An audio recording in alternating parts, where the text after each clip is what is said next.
Soyez les bienvenus dans votre chaîne PhysicWay.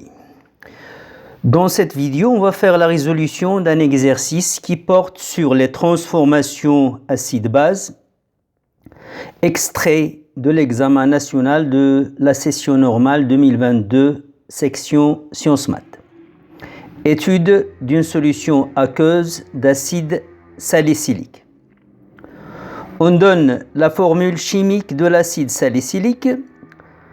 On prépare une solution aqueuse d'acide salicylique de concentration molaire en soluté introduit C égale à 0,25 mol par litre.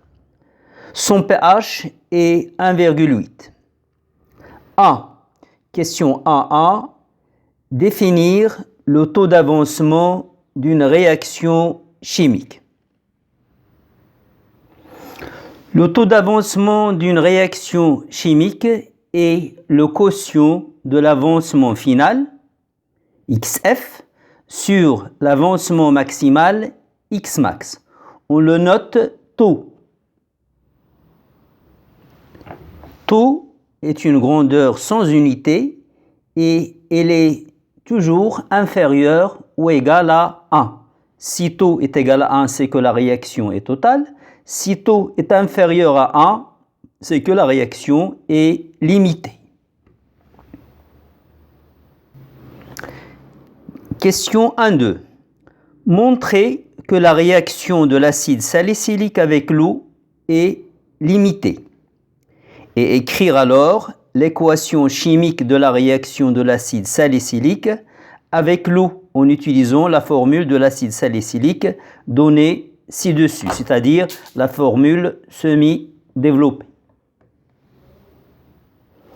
Quand on introduit l'acide dans l'eau, une molécule d'acide HA va céder un ion H+.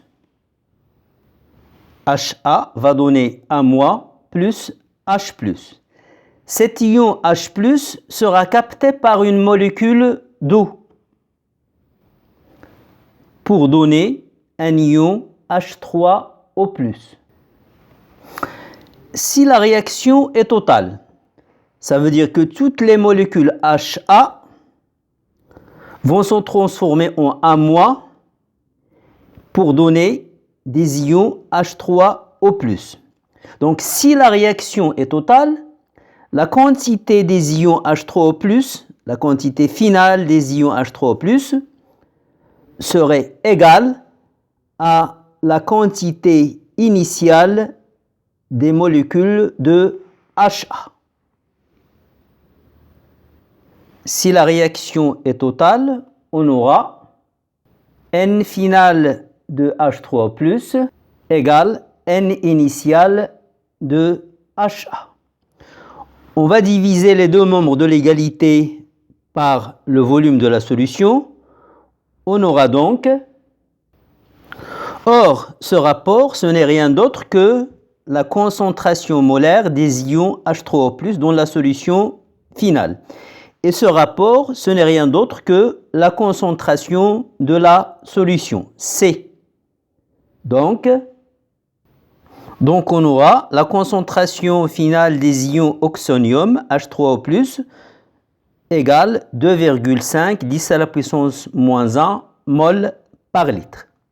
Ça, si la supposition est vraie. Or, on sait que la concentration des ions H3O+ est égale à 10 à la puissance moins pH mol par litre.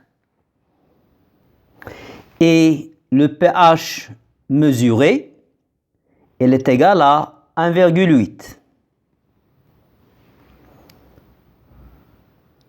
Donc, on aura concentration finale des ions oxonium égale à 1,58 10 à la puissance moins 2 mol par litre. Donc, on voit bien que la concentration des ions H3O+, qui est calculée selon le pH mesuré, elle est différente de C. Elle est nettement inférieure à C. Ça veut dire que la réaction n'est pas totale. Donc la réaction est limitée.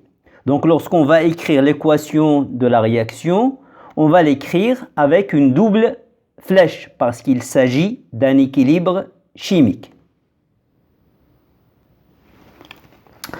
Une molécule d'acide réagit avec une molécule d'eau. L'ion H+ qui sera cédé, c'est l'ion de la fonction acide carboxylique et non pas le H de la fonction alcool.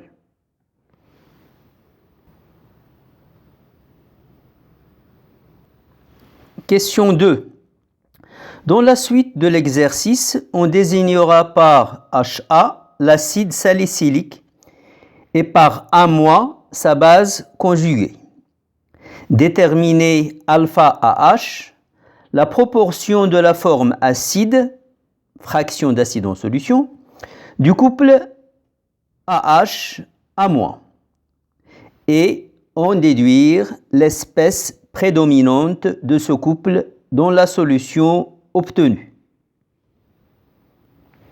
Pour répondre à la question, on doit d'abord dresser le tableau d'avancement de la réaction entre l'acide HA et l'eau.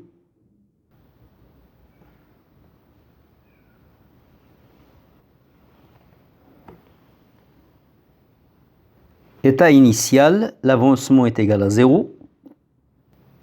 État intermédiaire, l'avancement est x.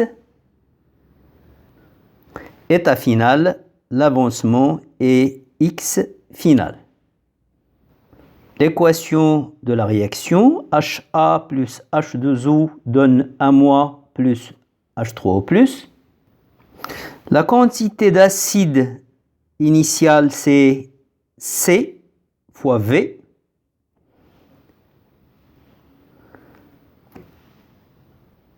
À l'état intermédiaire, c'est CV moins X. Là, c'est 1 puisque là, le coefficient, c'est 1.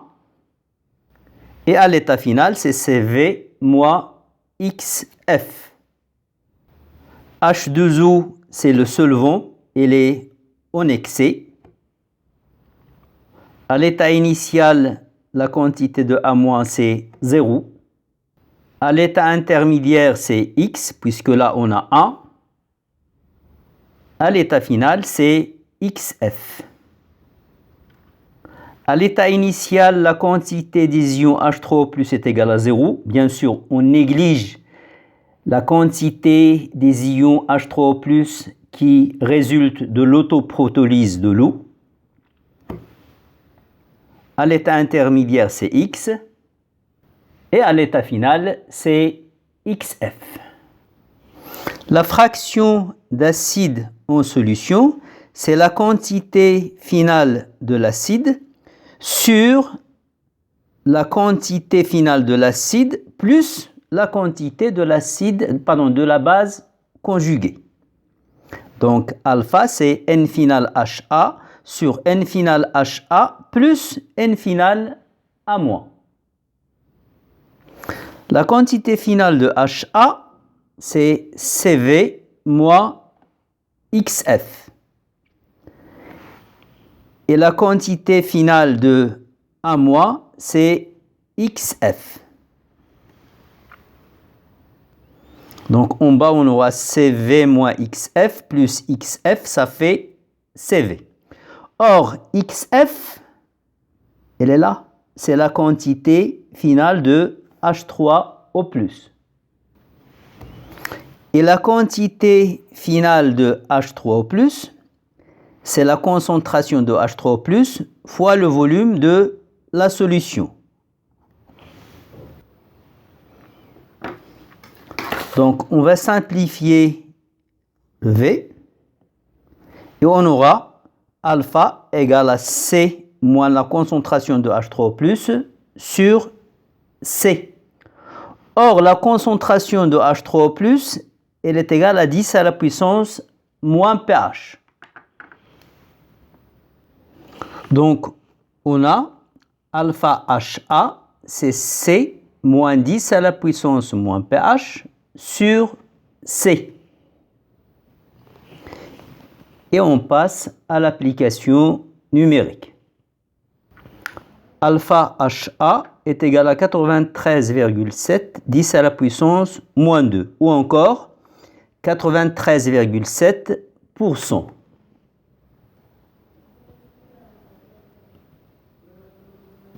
Donc on constate que alpha est supérieur à 50%. Donc l'espèce prédominante, c'est l'acide HA.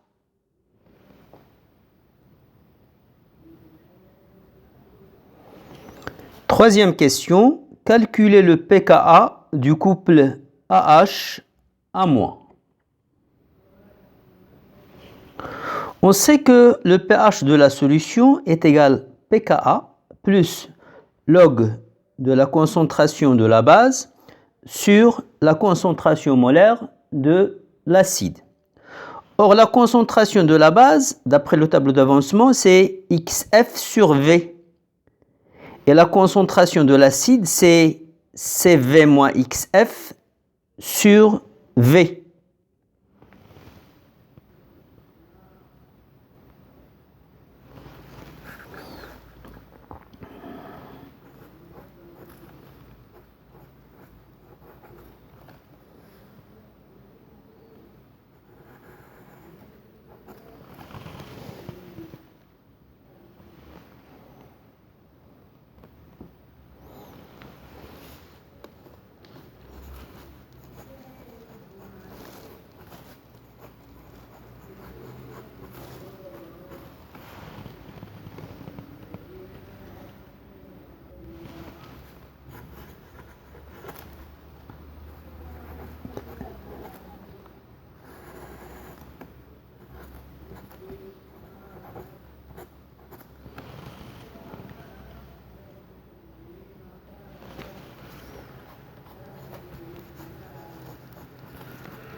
Et on fera passer ce terme de l'autre côté.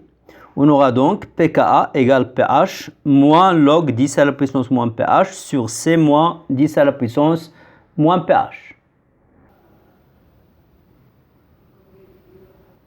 Et on passe à l'application numérique. pKa du couple HA égale à 3. Merci pour votre attention et à bientôt dans une prochaine vidéo, Inch'Allah.